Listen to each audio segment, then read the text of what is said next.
Hello and welcome to my Minecraft realm. Let me take off my armor and get a look at my character here. Aren't I cute? The cutest. Yeah. So anyway, we're gonna go around and look at all the things that we've been working on. And this has been kind of a short time period that we've built all these things in. This is actually how we get to the ocean monument. There's the ocean monument right there. I haven't done any work on that. This is the storage area for that monument. Wow. That was a guardian. I didn't know they could come out this far, but it's annoying. So if we hop into the Nether,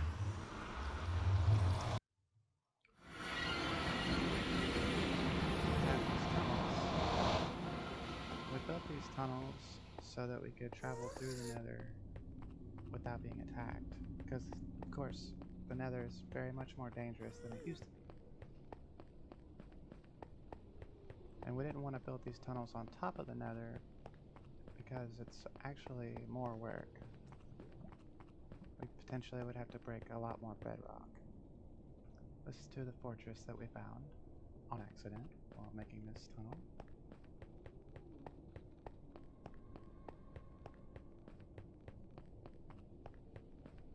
I actually flew around in the overworld to find that ocean monument, so making this tunnel was quite an undertaking.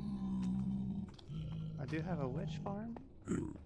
It's a Raceworks design with the eyes and the hoglins, but creepers spawn in it, so I don't like to go there until I figure out how to fix it. I don't want them to spawn there whenever I go through the portal and just break it. So I just have to figure out a fix for that. And if you're wondering about my shaders, I'm actually using several shaders. So I have these resource packs here. It's the Unity base and Unity shader support. And those are actually made to go with the Optifine SEUS, the SEUS Renewed, which is a lovely combination. It gives things a shininess. You can see the little shiny bits. And of course the reflections and the lighting is awesome with Optifine. Makes things just a little more enjoyable. I like it.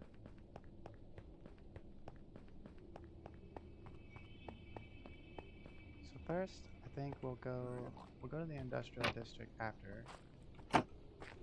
Go to the piglin farm.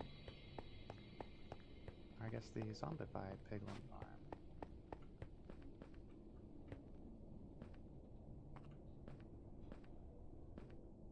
I didn't feel like making these all stairs, but I did want them to be spawn proof, so just have to deal with a lot of jumping. But it's alright, we'll get there.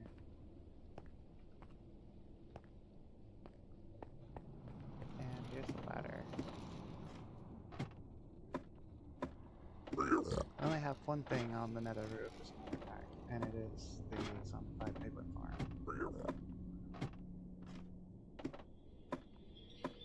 You can see it up there. It's quite a spectacle from below. We've got a little station here for enchanting and storage, a little spawn anchor in case you come through the portal, which will take that portal to get to the industrial district. But in case you haven't seen this design before, it's just a typical donut design. The only modification we made was the slot where you stand to kill them, and it's pretty creative. My brother actually was the one to come up with it, and it is very effective. It's very very high up. And that's to prevent the spawning of any other mobs.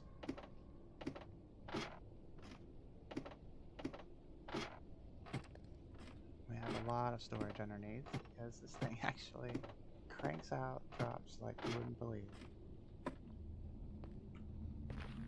So in this chest here, I have a flame bow. I can't use my bow because the god bow will actually one-shot the zombie pigmen, and they will not be aggro if they get one shot. So you see them spawning out there. They spawn pretty quickly whenever it's just you, especially. So what I do is I hit one. Try that again. Okay. Well, apparently I suck with the bow. There we go. And once they're good and mad, they run over to get me. And I stand right here and prepare for things to get very loud. As you can see, they stack up on this honey block. And they can't jump out because you can't jump very high. If you have swipe on your sword, I do, or sweeping edge, hit all of them in this three block. And it gets very loud. And you get all the XP. Oh, I just dropped my sword. Let's go get that. So that's the zombie pigment farm. I did forget to put the bow up. We'll worry about that later though. It's not actually a big deal. This is my gas killer.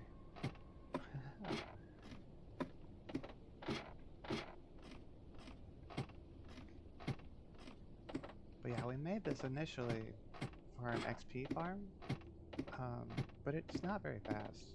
When we got to the end and we made an Enderman farm, that was actually much faster XP. We'll go to the industrial district now.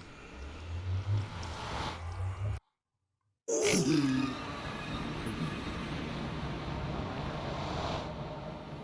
a baby, it's quite loud.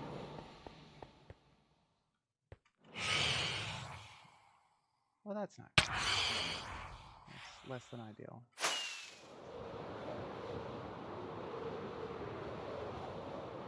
Oh yeah, on the way to the industrial district, there's a bee farm that my brother made.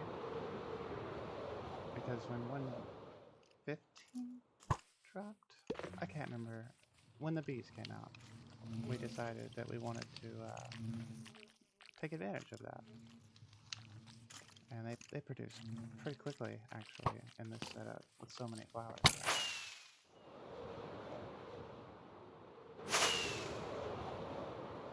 It looks pretty cool over there too. Looks like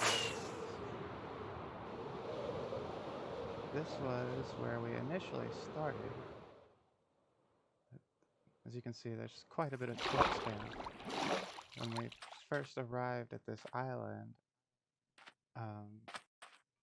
or peninsula, we decided it would be best to have our starter base here, which is this little hut. We had chests all around with beds over there. It's really simple. And we have a little memorial here to commemorate the memory of our first house. Because we did move. That's why I'm calling this the industrial district. We have our barns. This is actually just a little sleep station because we don't have beds in the main house. That was once we got back from the end, obviously. I have this wonderful bridge that my brother built, which I really like.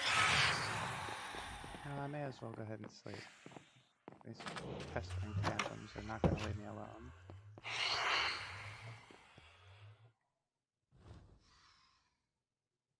Super glad we have this little sleeping outpost. If I go across the bridge, oh, it looks so pretty. I do miss this area with all the water. I have a little fishing hut. which I made. I made it out of the mushroom underneath. I wanted it to be, I guess, jumbly, kind of like a shoddy hut. That's why there's different blocks incorporated. It doesn't match. And then we have this tower here, which was initially a 1x1 that just went all the way to the sky limit. And it was so that we could find our way back from the desert over there, which was a harrowing task when we first started. There's a lot of creepers in this area.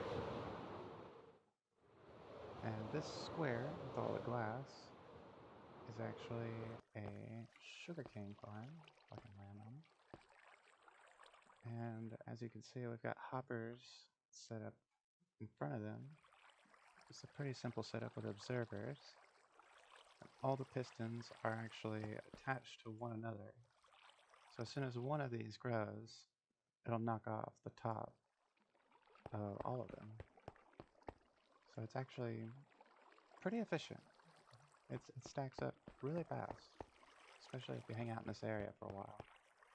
Over there is our creeper/spider farm.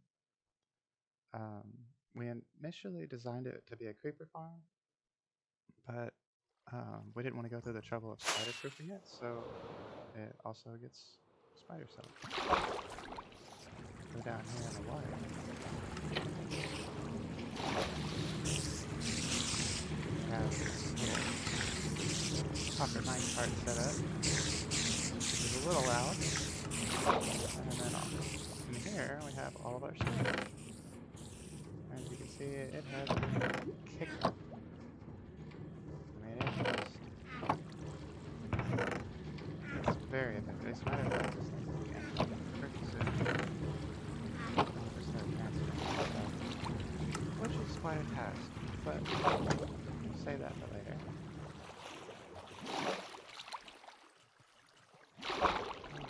Usually I can do that tomorrow, but today I'm not good at it. Oh, my Elytra just activated on accident. As if I could look any less newbie. Alright. So over here on the backside,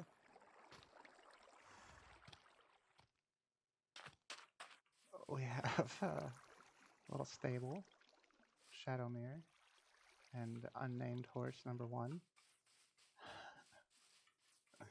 This is my Basalt Generator. We do actually make a lot of things out of basalt, and it's an easy building block. It resists explosions, which is nice. Because like I said, the creeper spawns were pretty hard to deal with at first, so it helped having builds that could resist the creeper explosion. And this is an automated carrot farm. You can do this like en masse and have several of these little modules in a row, but we just needed the one because this is specifically for golden carrots. So I would go to the zombified pigman farm, collect a bunch of gold and gold bits, bring them back here, and turn these carrots into golden carrots. And that's why I have so many in my inventory. As a matter of fact, I use golden carrots. Put that in there. Safekeeping. Hi there. This is the villager breeder. It's a little difficult to see in there. I know what I need to do. I guess I can't activate that trapdoor. Well, there's 2 villagers in there. This is actually Impulse SB's design. And there's 4 beds that go in a circle with a fence post underneath the villagers. That's just a regular hopper clock right there. And the baby villagers drop out whenever you turn on the system, which the hopper clock just spits bread into that area where they pick it up and throw it to one another. See the dispenser. Pretty tidy system, actually. Really gotta hand it to Impulse for thinking of this. It's pretty creative. This was a kind of a failed attempt at a cow farm. It's a lava system, so it ejects lava onto the cows whenever they're standing there. But it's not very efficient. It requires you to kind of stand up there pushing buttons and pulling levers. It's well, it's a bit tedious. And now that we have the golden carrots, we don't really need that. We never had a need for item frames either, so. This is where I came to farm these. What are these called again? The nether trees. Either type of nether tree. We are growing them here for another build that I'll show you later. This was Flex Tower, basically. Yeah, the zombified Phelan farm is that productive that we literally just made a small building out of solid gold blocks. Because why not? You know? Over here we have an iron farm. The timer there is adjusting when the trapdoor flips, which scares the little dudes. They have to get in their beds for it to work, so you'll not see any iron golem spawn. I just entered this area. But at nighttime, they'll get in their beds, and then that trapdoor comes down and scares them. And they'll spawn golem. It's awesome. So a secondary feature of this place, I'm sure you're wondering why this is here. This is actually a phantom farm.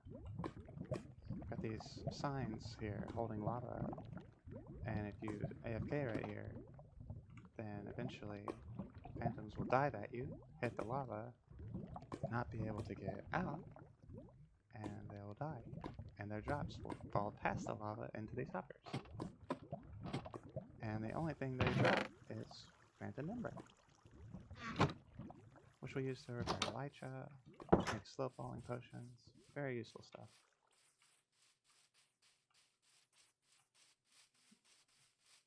So the last thing on the agenda for the industrial district is this little gem, which has allowed us to become pretty much in-game.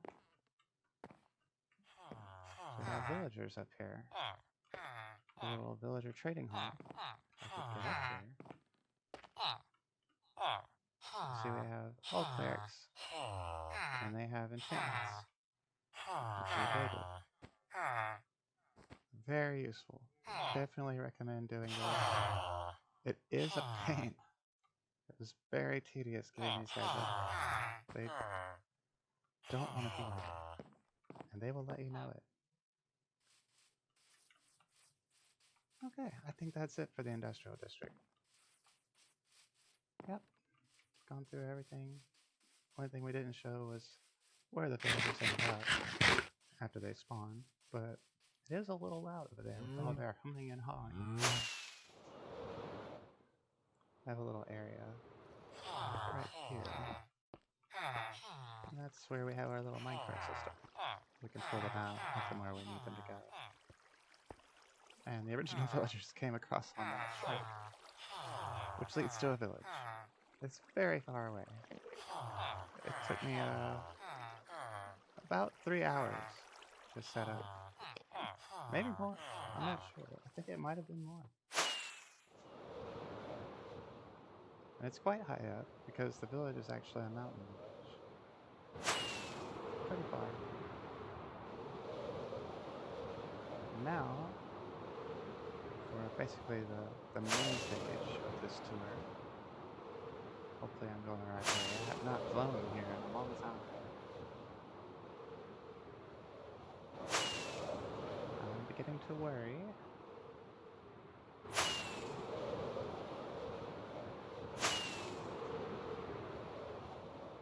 Oh, this looks familiar. Okay, so if we go ahead and stop right here, I could show you the flower farm. I don't know if it's fueled, but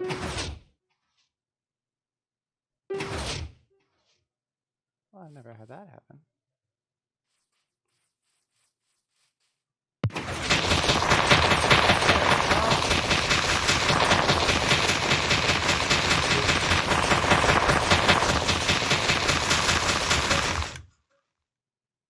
So as you can see, it's very loud.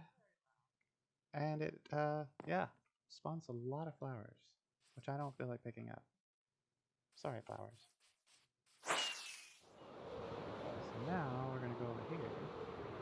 You can see on the corner of my screen there, I have a gigantic build, which you can't even see the top of. It is that big. Let's fly up there, let it load in.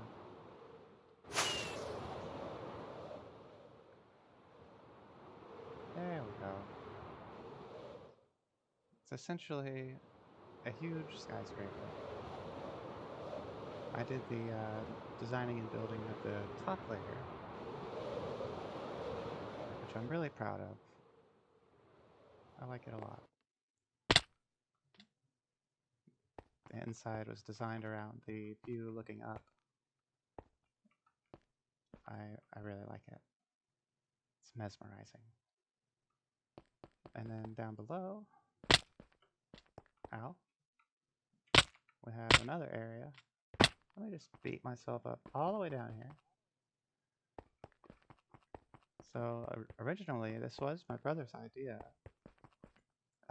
but he hasn't been able to play, so I went ahead and finished his idea for him.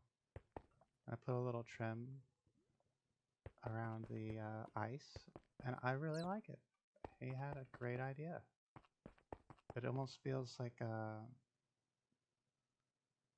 don't know, like some kind of void-inspired design. And with Optifine, it's kind of hard to see the glass. So it just looks good. I like it. And the view looking up is also spectacular. Even down here. Looks like we're inside of a frozen mushroom. Frozen. We still have yet to set up this area for general living. So it's a little messy. Just for me. Ow.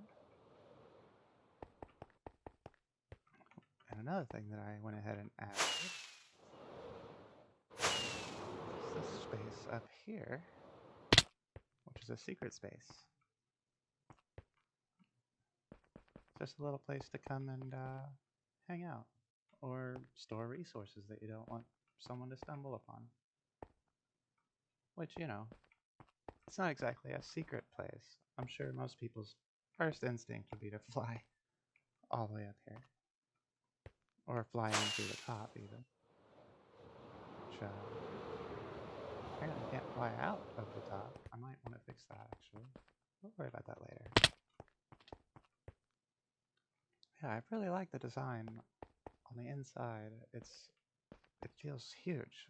I mean, it is huge, but it just visually is, I don't know, it's humbling. And let's see, outside we have a tiny little furnace array, which in order to mob-proof, I set up this trapdoor entry. And we just have this simple super smelter furnace array. Mostly for glass. I had to make a lot of glass. Quite a lot. So if we go back into the Nether, final thing on our list, which I mentioned earlier, I still got jump boost.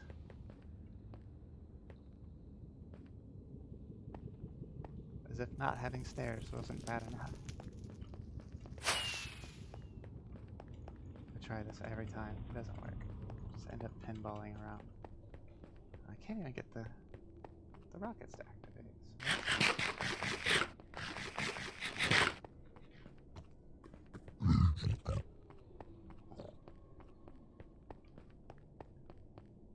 It's a little bit of a journey, but it's worth it. So pretty.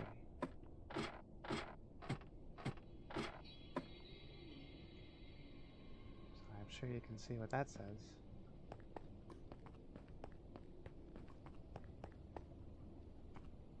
I suppose that means we have 2 things left to see. Although one is slightly less spectacular than the other.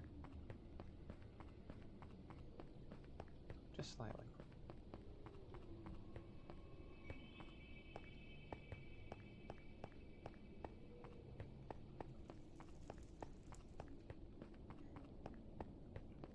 More nether tunnels to avoid hoglins. They do a just silly amount of damage, actually.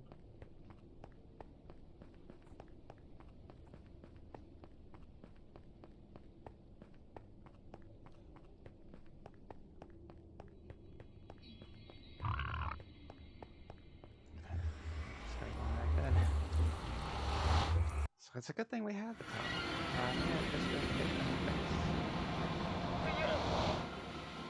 So this is actually not even that far from the industrial district. Of course, it is much shorter going to the Nether.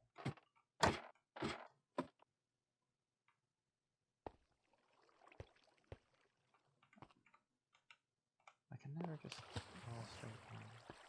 It's hilarious. The water is there so that you can fall straight down into it, but... So we're here, we have a little bone grinder. That is a skeleton spawner. And inside there's a water streams up against the back wall, so that when they spawn, they get pushed forward. And there's a hole that goes along the length of that wall where they fall. And when they fall, which they are doing a lot of right now, they land here, where they are promptly killed, and their drops go into these chests. Super effective.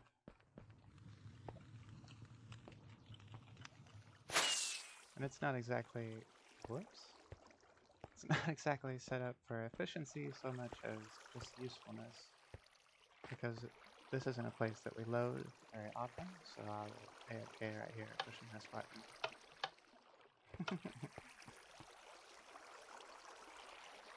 To go under here, this water mess that I've made is really to push mobs away while I'm AFK'd over there. I didn't feel like making a door. I just wanted to make a mess. We head this way. This is actually a stronghold, obviously. A stronghold inside of a ravine. Because why not, right? It was extremely dangerous in here when we first arrived. But we've made it a little safer.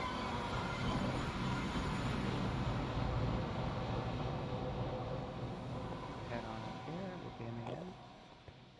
And I love the way this place looks with the shaders. It looks dark and spooky.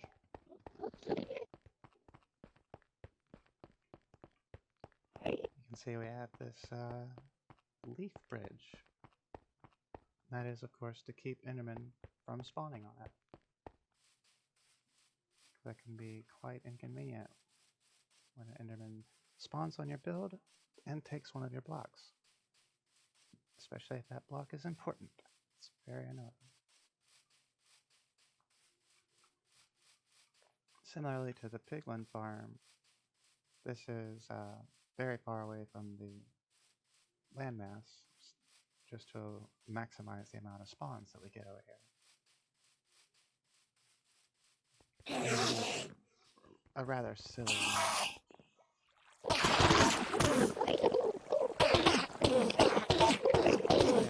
I won't demonstrate exactly how many levels I can get just from killing these, but it is very loud. We're an enchanting area over here. And honey blocks here. They are so loud.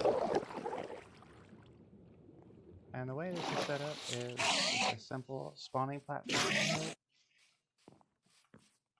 Let's see. Can't exactly show you.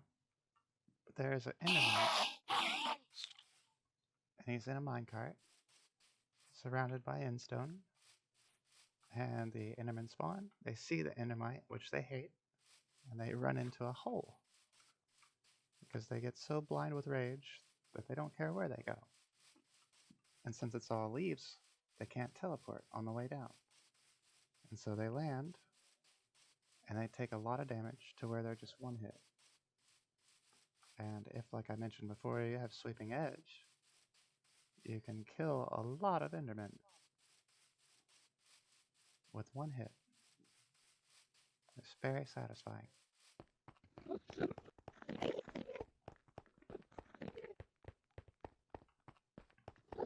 Obviously, I've done very little to the end island. Most of what we've done in the end was based around that farm and finding end cities.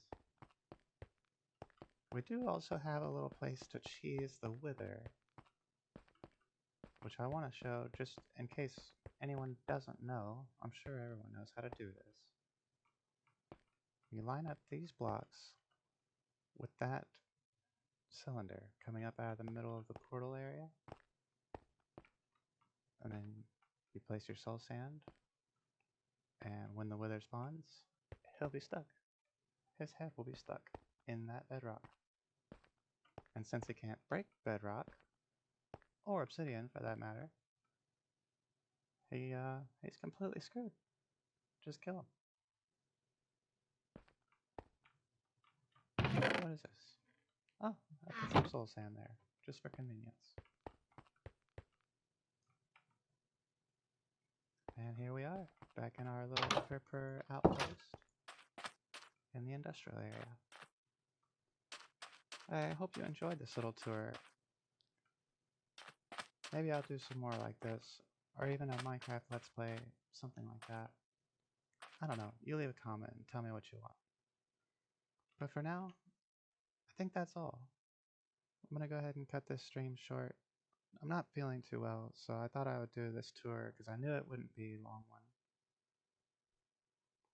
But yeah, if you liked this, feel free to look me up on Twitch at Ashes in the Wake. I also have Instagram and a Twitter if you want to go look at some pictures. Ta for now.